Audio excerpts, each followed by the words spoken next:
the ancient stone head of Guatemala that history wants to forget, and why it hides a great secret. More than half a century ago, deep in the jungles of Guatemala, a giant stone head was discovered. This head had nice features with thin lips and a big nose, and his face was facing towards the sky.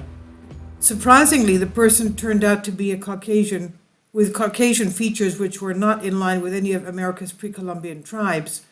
The discovery quickly attracted attention, but just as quickly slipped away into the pages of history and was forgotten. The news of the discovery first appeared when Dr. Oscar Rafael Padilla Lara, Doctor of Philosophy, lawyer, and notary, received a photograph of the head in 1987 along with a description stating that the photograph was taken in 1950 by the landowner where the head was found, and that this was somewhere in the jungles of Guatemala. The photo and story were printed in a small article in the Ancient Heaven newspaper, picked up and read by renowned explorer and author David Hatcher Childress, who began searching for more information on the mysterious stone head. He located Dr. Padilla, who reportedly found the owners of the land, the Beaner family, where the monolith was found. The site was 10 kilometers from a small village in La Democracia in southern Guatemala. However, Dr. Padilla said he was in despair when he arrived at the scene and found that the area had been destroyed. He said it was destroyed by the rebels about 10 years ago. We located the statue, but it was too late. It was used as a target practice in anti-government guerrilla exercises. It completely was distorted it, and it almost broke the nose of the Sphinx in Egypt by the Turks. That was the worst, he said. The eyes, nose, and mouth were completely gone. Padilla was able to measure its height between 4 to 6 meters, that's between 12 to 14 feet, with its head resting on his neck. The fact that Padilla did not return to the area is due to armed clashes between government forces and rebel forces in the area. The destruction of the head meant that the whole story died suddenly until it became public again a few years ago by filmmakers for Mayan Revelations for 2012 and beyond, who used the photo to claim that aliens had come to contact with older cultures.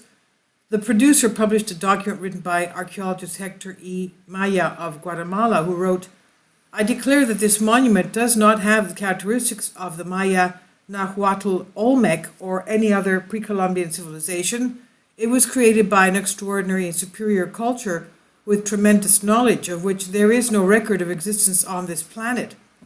However, far from investigating the cause and the investigation into the monolith, this post only served the opposite effect, throwing the whole story into the hands of a justifiably skeptical audience who thought it was just a publicity stunt. Even the letter itself is disputed by some who say it's not genuine. Nevertheless, it seems that the giant head did exist, and there is no evidence to suggest that the original photograph is not authentic or that its recording, Dr. Padilla, was a liar. So assuming the head was real, the question remains, where does it come from, who did it, and why? And we have possible answers.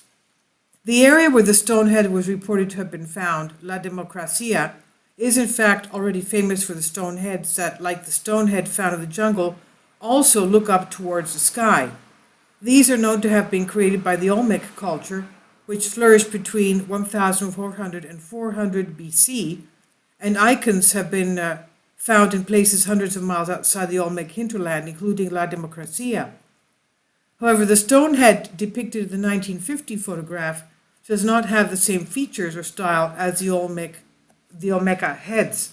The late Philip Coppens, a Belgian writer, radio presenter, and television commentator on alternative history, questions whether the head, quote, is an anomaly of the Olmec period or part of another unknown civilization preceded or followed by the Olmecs, which the only object found to date is a Padilla head. Other questions that arise are whether the construction is just a head or whether there was a body below, as in the Easter Island statues, and whether the stone head is associated with any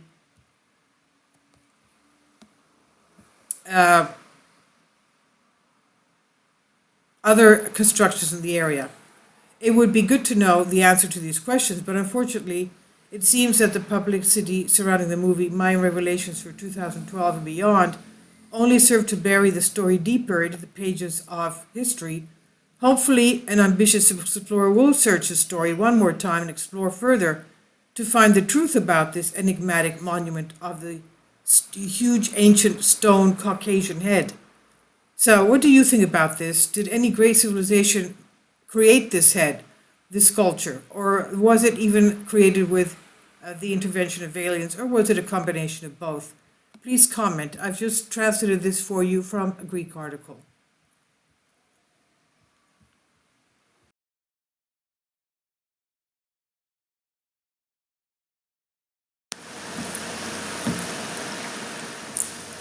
If you'd like to join me on my Patreon account, you will hear content not covered by mainstream media.